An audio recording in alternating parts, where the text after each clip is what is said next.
Corporación Inmanente. Presencia internacional en medios. Estamos de regreso aquí desde la trinchera. No se les olvide, estamos en Facebook.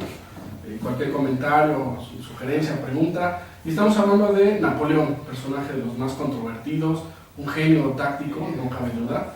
Y entonces estábamos platicando que en 1808 somete a Rusia y obliga a todos sus aliados a un embargo comercial contra Inglaterra. Inglaterra siempre desde un principio se opuso a la ejecución de la monarquía, y cuando llega Napoleón le declara la guerra prácticamente de una forma brutal, y fueron enemigos acérrimos toda su existencia.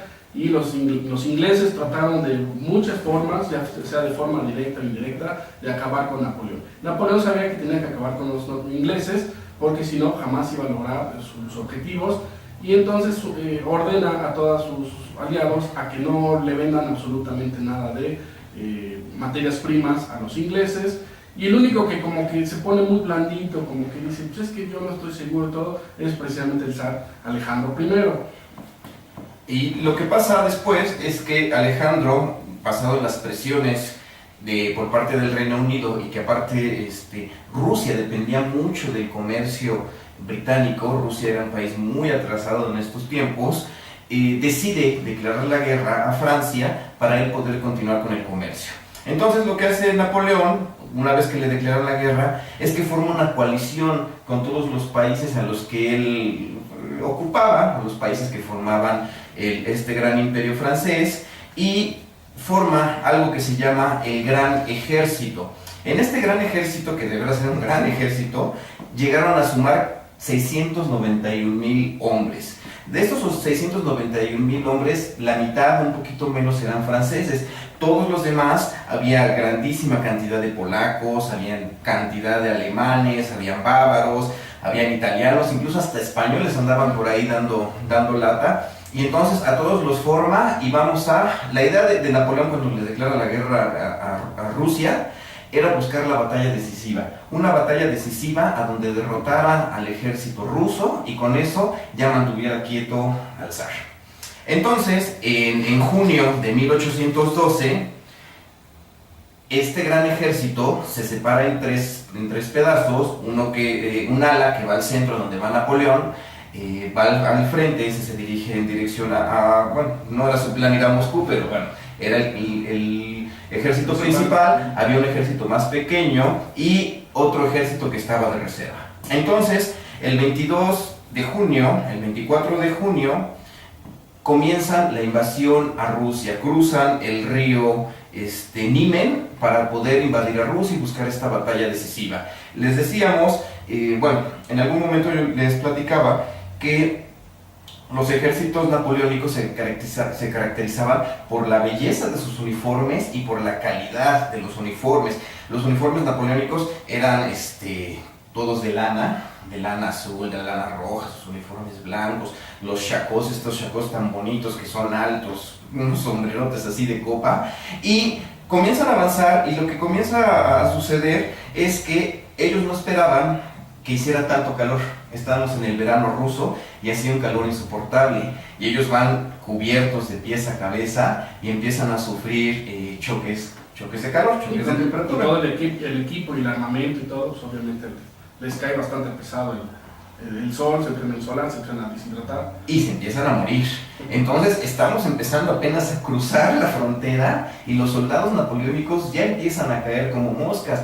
Primero es el calor. En segunda, las columnas, imagínense una columna de 600,000 hombres avanzando. Estos 600,000 hombres estaban apoyados por alrededor de 100,000 caballos arrastrando los cañones. Llevaban 300,000 de infantería, 100,000 de caballería, 1,400 cañones, más sus artilleros y todo lo demás. Entonces levantaban unas columnas de polvo que básicamente asfixiaban a los que iban en medio y hasta atrás.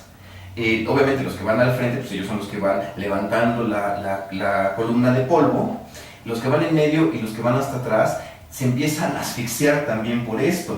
Después de que se comienzan a asfixiar, Napoleón, él planeó, cuando organizó este ataque, llevar los suficientes alimentos y suministros para un mes.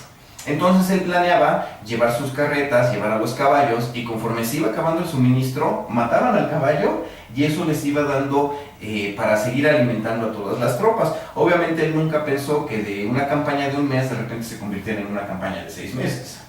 Sí, además también los rusos empiezan a replegarse. Los rusos no tenían forma de enfrentar directamente a Napoleón y entonces empiezan a replegarse, pero ese repliegue no es nada más voy, me retiro, sino voy, quemo todo lo que había alrededor y me echo para atrás. Entonces cuando las tropas de Napoleón llegaban a Rusia y por donde iban pasando no encontraban absolutamente nada, encontraban solamente campos quemados y destruidos, todo sin gente, también los pueblos abandonados, y lo poco que encontraban, pues imagínense, 600,000 hombres hambrientos, pues era un verdadero caos, ¿no? Era como un ejército de langostas. Fíjense que existen las memorias, híjole, no me acuerdo, se me olvidó traer el nombre de este hombre, las voy a subir en Facebook, en nuestra página Desde la Trinchera, para que la lean. Son las memorias de un soldado prusiano que participó en 3 o 4 campañas napoleónicas.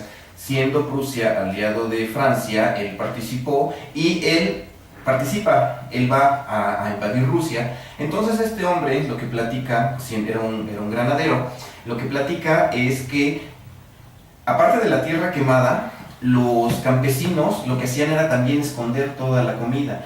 Entonces para ellos casi tenían que demoler todas las granjas porque escondían abajo de los pisos, metían toda la comida, y si no la metían ahí se tenían que alejar de donde estaba la granja y buscar más o menos como 5 kilómetros a la redonda para ver si encontraban algo que comer. Este hombre estaba más o menos en las columnas como del medio.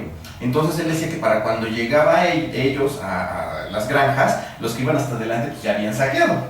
Luego él platica que otra de las cosas, aparte del hambre, era la sed. Ellos tenían muchísima sed y entonces llegaban a pozos de agua y empezaban a beber, y obviamente era tal cantidad de hombres que empezaban a beber de agua que bajaba el nivel y bajaba el nivel y bajaba el nivel, y cuando veían había el cadáver de un caballo, había el cadáver de un hombre. Entonces los rusos lo que estaban haciendo era envenenando esos pozos. Después él platica que llegan a otros como pantanos a donde se veía que había agua para beber, pero que si la veías a contraluz tenía gusanitos. Entonces, y que aparte el agua estaba caliente, o sea, él decía que era como un vapor, donde el agua estaba calientita y con gusanitos. Al no tener otra cosa que beber, lo que hacían era filtrarlo a través de sus uniformes, a través de su sombrero, y tomárselo. Entonces, estas son algunas de las cosas que los soldados napoleónicos tienen que sufrir en su avance, y mientras Napoleón sigue buscando esa batalla, se choca con los ejércitos rusos en Smolensk.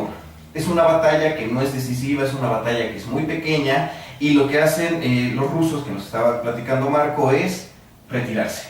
Así es, se van retirando, Napoleón sigue avanzando, y conforme va avanzando el tiempo también pues se va dando cuenta que pues tiene que ir hasta Moscú. La decisión es ir a Moscú, y finalmente los rusos deciden ponerle batalla en Borodino.